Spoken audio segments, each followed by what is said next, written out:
Fique por dentro das principais discussões que impactam seus investimentos e das análises de nossos especialistas sobre as movimentações do mercado financeiro. Falando nisso, nosso encontro é toda manhã, logo após a abertura do mercado. Entre nos canais oficiais do Itaú Personalité e envie suas dúvidas sobre recomendação de investimentos.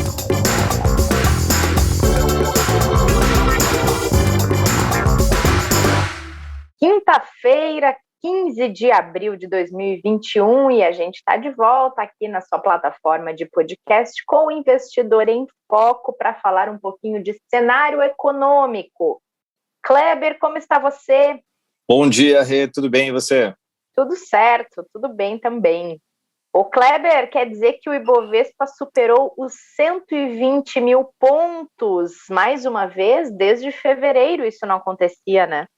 E segue forte ali buscando máxima histórica, né? A gente vem acompanhando isso há algumas semanas, principalmente quando a gente avalia as questões gráficas, né? Não só por fundamento, né? Porque por fundamento a gente tem ali uma análise realmente positiva, né? Quando olha para o ano, a maioria das casas, inclusive, renovaram agora as suas projeções, e a gente tem, se a gente fosse fazer uma mediana aí muito próximo de 135 mil pontos, né, do Ibovespa até o final do ano, e ele vai mostrando realmente que ele tem capacidade disso e deixando de lado uma série de riscos importantes que a gente precisa até comentar um pouco, né, mas que mostra que o investidor tem acreditado muito na recuperação da atividade econômica brasileira e também, como a gente até comentou já algumas vezes aqui, pela falta de alternativas de ativos que tenham, né, prêmios realmente que sejam aí bons para os objetivos das carteiras dos investidores. Então a gente tem aí uma série de fatores que vem posicionando muito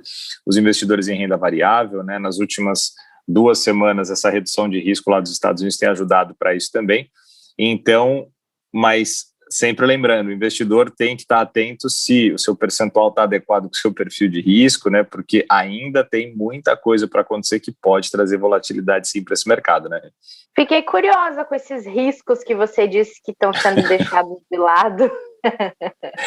Porque a gente, quando olha, até falando um pouquinho já deles, principalmente que são os riscos locais, né? Primeiro, a gente tem a questão da pandemia aqui, que ainda não está totalmente resolvida, muito pelo contrário, né? A gente tem muita coisa.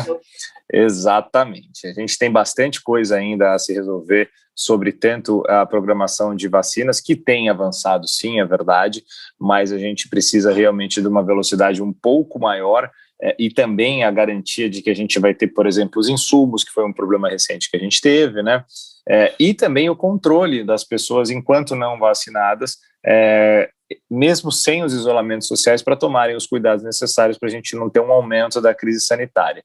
Do lado de recuperação da atividade, esse primeiro ponto é super importante. E o outro é a questão que a gente já vem falando aqui sobre as discussões sobre o orçamento 2021, por exemplo, né, que é algo que pode trazer um impacto fiscal muito grande, que a gente teve aí mais uma discussão bem importante, onde o presidente da Câmara se colocou ali como um posicionamento muito forte de que se tiver vetos no orçamento que foi aprovado, isso pode impactar sim no futuro de pautas importantes que o Congresso vai ter que avaliar, como reforma tributária, como reforma administrativa.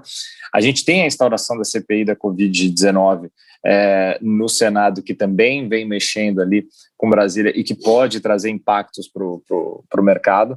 E, por fim, a gente tem hoje o projeto de lei de diretrizes orçamentárias que deve ser enviado ao Congresso, tá? A data limite é até hoje, e ele propõe ali um que a gente pode chamar de rombo, né, para o próximo ano de 2022, de até 170 bilhões de reais para o ano fiscal, né, para a meta fiscal.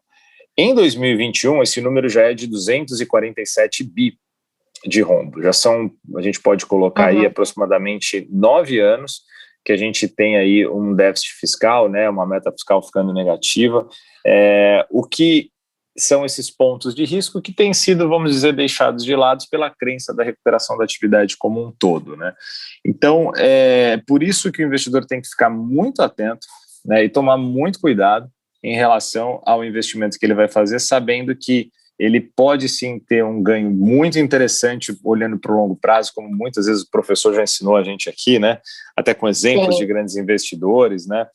do carrego dessas ações, do carrego das posições para longo prazo, quando fundamentadas, mas que no curto prazo a gente pode ter surpresas. Então, hoje, a avaliação está mais próximo da máxima de 125 do que voltar. Só que, com tudo que está acontecendo, o investidor tem que estar atento a isso, saber que é possível a gente ter essas variações. Perfeito, Kleber. Eu acho muito engraçado quando vocês usam o termo carrego. É muito mercado financeiro isso. E é verdade, é muito mercado financeiro, mas é realmente o que as pessoas precisam, às vezes, ou fazer ou avaliar se devem fazer, né? Que é o carrego, né? Para quem não está acostumado, é o que a gente fala de levar até ou o vencimento, né? Ou levar até o objetivo que se tem. No caso de ações, né? No caso de ações não tem vencimento, né? Mas você pode ter um objetivo de preço. Então, o investidor que comprou um papel acreditando que ele vai ter uma valorização de 30% num período de 12, 24, 36 meses, não tem essas projeções. Geralmente, projeções só para 12 meses, né? Mas você carrega até atingir o seu objetivo, ou no caso de um papel, carrega até o vencimento.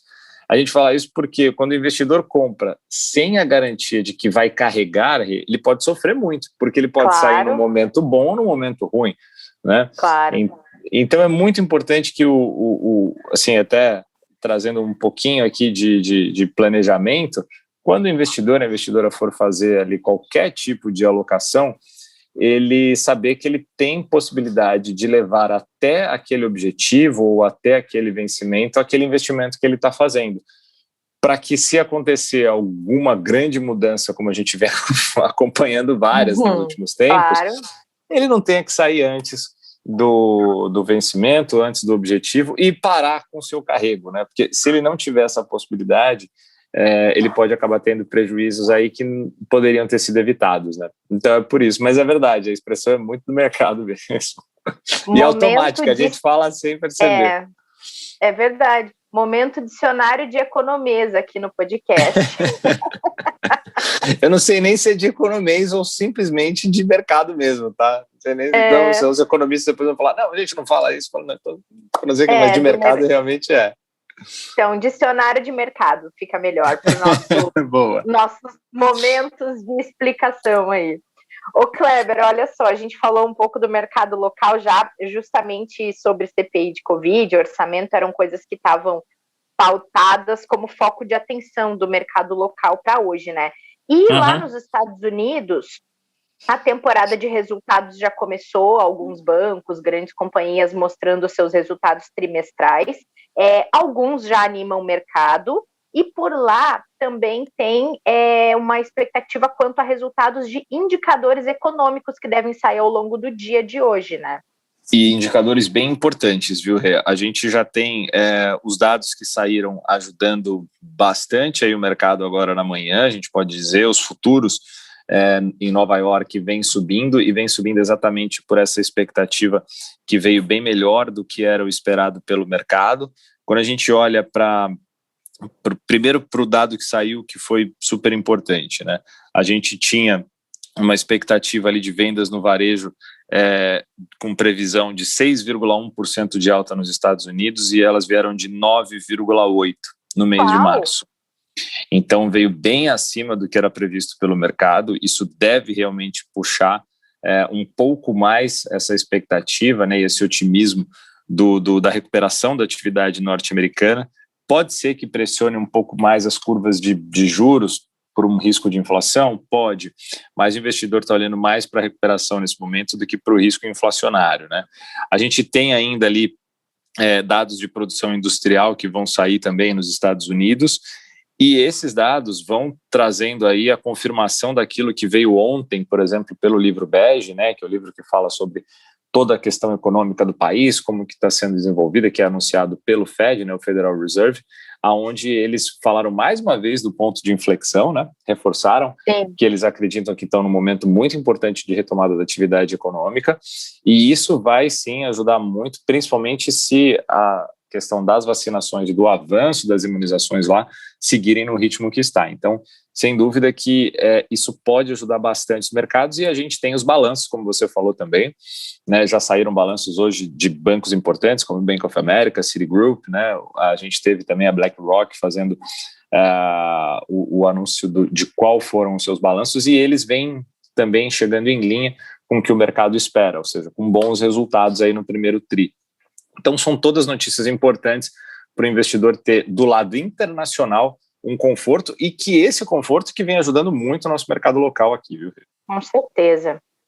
E nessa nossa momento de dicionário de mercado, queria te perguntar, fiquei muito intrigada com um assunto que vem da China, enfim, mercados todos com uma atenção muito especial para a recuperação da economia chinesa, né? A gente já fala disso há bastante tempo, os resultados que eles mostram vêm sendo muito positivos, mostram uma recuperação bem real, né, Kleber?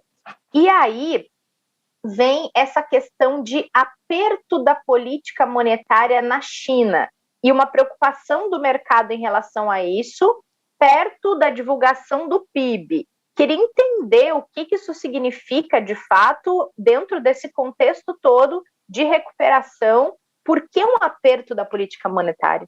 Vamos dizer assim, a gente pode ter, né, a expansão e a contração, né? Então, sim, quando a gente tem um mercado onde você tem muitos estímulos, você tem um mercado ali expansionista tentando ajudar a economia, exatamente porque ela precisa desses estímulos, né? E isso foi o que aconteceu ao longo de todo o ano de 2020 e ainda vem acontecendo nas principais economias do mundo, né?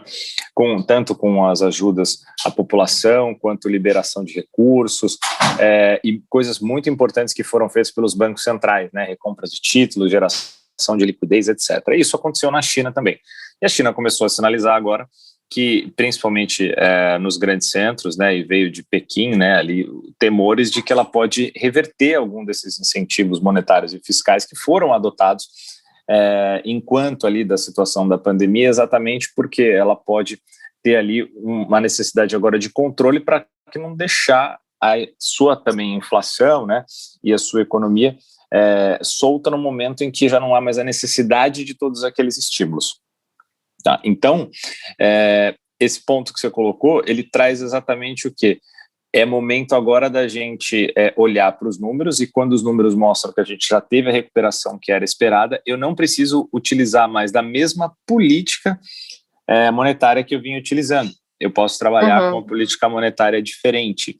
E aí, nesse momento, a gente acaba fazendo aí uma mudança de rumo, e a gente já vem olhando isso preocupando ou, na verdade, chamando atenção em algumas economias. Por isso que quando a gente vê ali, bom, se a inflação nos Estados Unidos já está subindo, será que os estímulos vão continuar? Será que o Banco Central realmente vai manter os juros a 0,025? Ou se eles vão começar a subir juros, né? Fazendo uma política um pouco mais agressiva, um pouco mais de contração, porque não há necessidade mais de todos aqueles estímulos. E isso é o que vem sendo discutido muito para a economia chinesa. Tá? Mas se os números, por exemplo, de PIB vierem, de vendas no varejo que vão ser divulgados hoje também, a nossa expectativa é de uma alta no trimestre para a China, que vai ser anunciado hoje à noite, de 6,5%. Né? Vindo esse número, vai ser um número realmente que vai confirmar que eles já estão com uma aceleração forte da economia e que a política monetária pode acabar começando a mudar um pouco para não também deixar do outro lado que a inflação exploda. Mas é muito por isso, viu? Por uma situação positiva que é tomada essa decisão normalmente. Muito bem, dicionário de mercado com Kleber Zanqueta no episódio de hoje.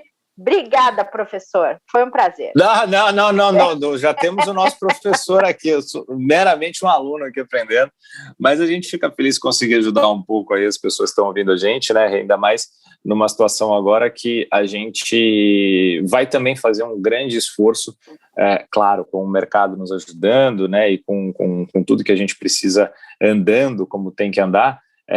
Trazer mais o lado positivo e não tão preocupante. Faz um ano que a gente faz o podcast trazendo muito sinal de alerta para os investidores, né? Sim. E a gente começa a olhar para o mercado com uma possibilidade de poder fazer mais planejamentos, de poder falar um pouco mais de um cenário, vamos chamar de normal, né? Porque a gente ainda não teve desde que a gente começou a gravar aqui, né? Então, quem sabe essas sinalizações, pelo menos no cenário internacional. O local a gente está um pouquinho atrasado, mas a gente também acredita que vai para o caminho certo aqui. Precisamos, né? A gente precisa. Em algum momento vai ter que ir, né, Cleber? Com certeza. Demorando mais do que o desejado ou não, em algum momento vai ter que tomar um rumo, né? Com certeza. E colocando um ponto aqui só porque isso também sempre pode mexer com os mercados, para os investidores ficarem atentos, mas é só um lembrete, na verdade, sem nenhuma análise. A gente tem hoje o STF, né, voltando a conversar no plenário em relação à questão tanto do julgamento que foi feito pelo ministro Fachin, né, quando ele anulou as condenações impostas, né, ao ex-presidente Luiz Inácio, o Lula, que pode se manter ou não elegível dependendo da decisão aí que vai vir do plenário do STF hoje, e também eles podem falar e acabar decidindo sobre a questão do Sérgio Moro em relação às condenações, se ele foi parcial, se ele não foi. Então, aqui, sem nenhum tipo de juízo ou de análise, a gente traz a informação porque, dependendo do que acontecer, isso pode mexer também com os mercados, porque a gente sabe o quanto pode impactar nas eleições do ano que vem, que já começam também a mexer um pouco aí com as avaliações dos especialistas, né? É verdade, não. O que acontece na política não está descolado da economia, né, Kleber? E de jeito nenhum. Como bem lembrou o Martim na última aula, na terça-feira, o que acontece nas empresas, o que acontece nas instituições e na política está diretamente conectado ao mercado financeiro, né? Mesmo que às vezes pareça que estão que sejam completamente separados, completamente apartados, mas as coisas elas se conectam e elas impactam umas nas outras. Então, o que acontece na empresa, na política, no governo, o que acontece numa instituição relevante para o país, impacta diretamente, sim, no comportamento do mercado e vice-versa, às vezes, né, Kleber? Então, é importante, sim, a gente dar esse ponto de atenção e lembrar que nessa sexta a gente tem Café com Canelas por aqui, então estaremos de volta no próximo episódio. Kleber, foi um prazer estar aqui com você. Até amanhã.